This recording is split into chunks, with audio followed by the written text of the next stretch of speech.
All right, greetings, my friends. Welcome to the Bears Gym today. Genesis 33 is our task today. We are picking up where Jacob has been transferred from Jacob to Israel. And the Lord gave him the name Israel. He said, no longer will you be called Jacob, which he kind of is for a little while till we kind of get it under our ribs that he is Israel, but he is the nation Israel. And from his 12 sons comes the 12 tribes and the nation of Israel. And with that, we pick up today in chapter 33.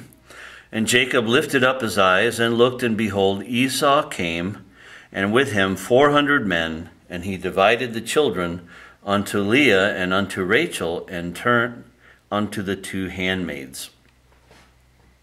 So basically his 4 wives and his children. And if you remember from last time in our Genesis 32 segment, he was a little concerned when he was heading back to his native land.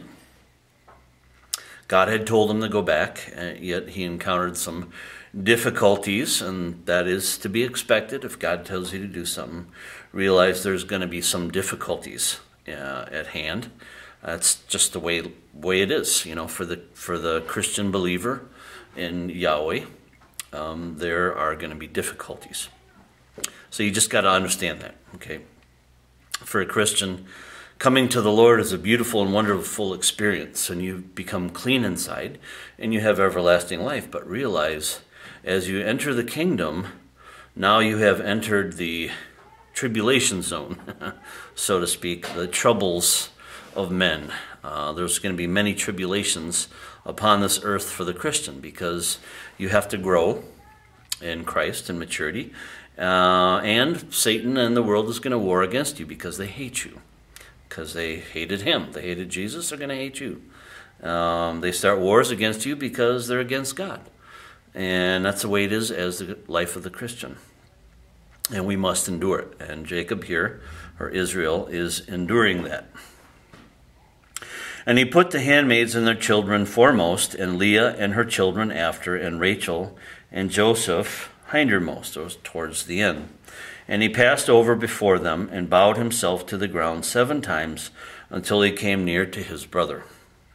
And Esau ran to meet him, and embraced him, and fell on his neck, and kissed him, and they wept. Well, that's really interesting. He thought the fact that Esau was coming to him, that there was going to be war, and he's going to be decimated. And that was not the case.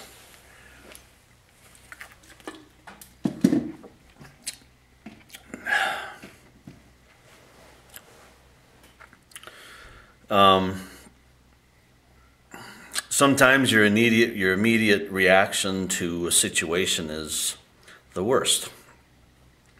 But really that wasn't the case. Esau was actually coming to him because he probably generally traveled with 400 men, because that was a very, troubled area. Like if you go into the Middle East, you'd kind of parachute in there as a minister. You better have some armed support, some automatic weapons, and some people that can take care of your surroundings, because, they're just going to come in and massacre you. You have to take care of yourself. If you go into a hostile environment, you have to bring some support, some armed military support, whether it be armed or your brethren, or hired bodyguards or whatever, whatever it is, or government support, or troops, American troops, German troops, whatever it is, that whatever nationality you are, and you go into a hostile environment, and you have to bring in some military support when you're from a foreign land. That's just kind of ABCs of ministering in the world today. We live in a very hostile world.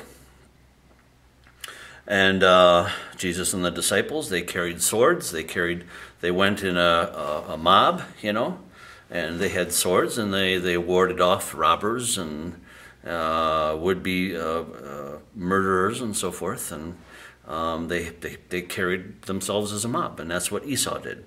Jacob's initial impression was they were coming to kill him, and that wasn't the case. So let's get back to the text here.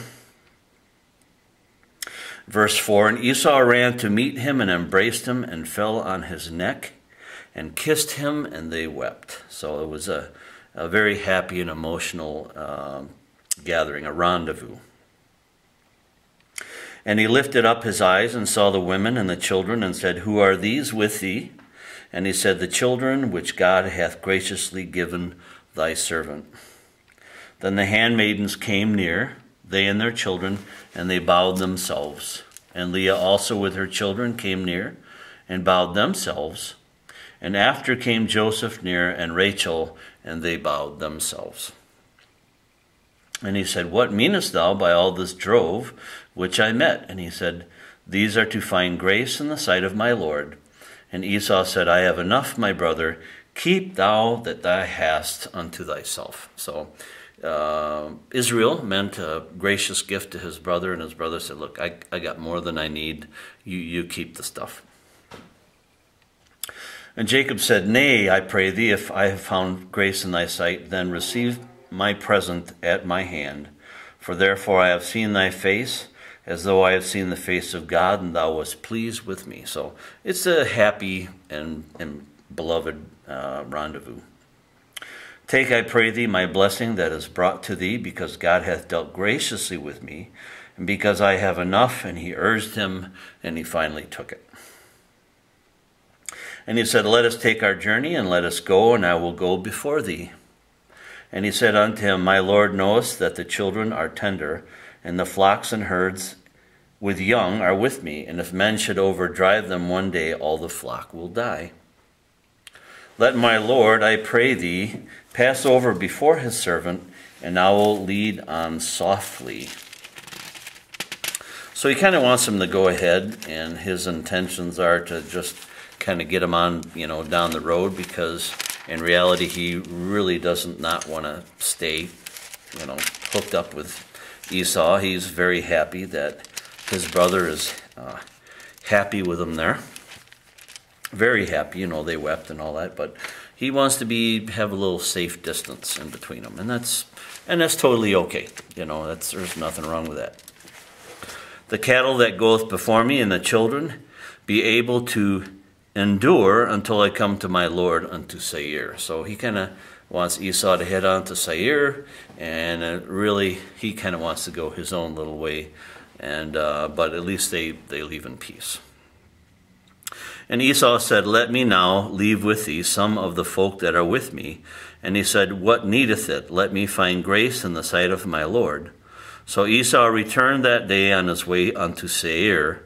And Jacob journeyed to Succoth, and built him an house, and made booths for his cattle. Therefore the name of that place is called Succoth.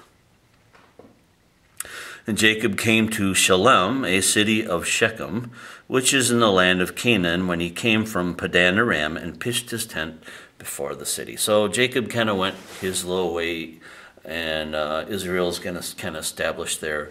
And then Esau went towards Seir, and that's just the way it was. They both needed space. They had big herds, big families, and that's just the way it was. So, but they were friends. They were kind of unified again.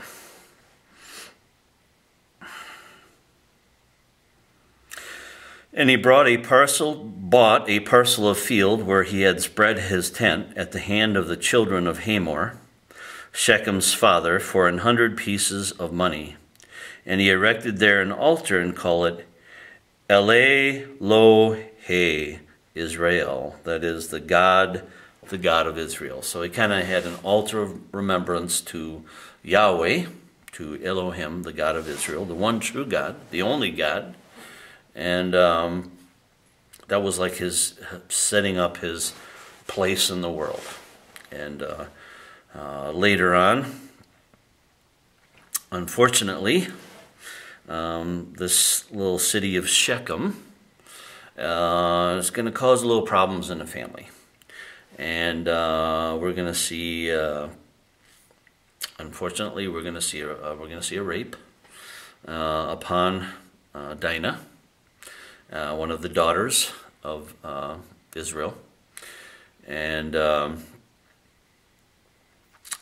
she went out to meet with the women of the land, and one of the men took her and forced himself upon them, and they did have capital punishment assigned for that, unless she was a virgin, and then if that was the case, then the man was kind of forced, or if possible, then pay the dowry for her and take her to be wife. And in either case, he had to pay a dowry or whatever the father wished, or he could have been killed. But with this, well, we should get to it next time. I don't want to jump too far ahead and ruin the story. But they pulled some of the sons of Israel kind of pulled a fast one on the city because of the evil that was done to their sister. But we will tackle that next time. There's a lot to deal with in that situation, and it was kind of the law of that region, and they kind of had to take the law into their own hands sometimes. And anyway, with that. Kind of a short little chapter for Genesis. That's a short chapter, and but I think we did pretty good. And so Genesis 33 has come to an end. Until next time, from the Bears Gym, God bless you folks.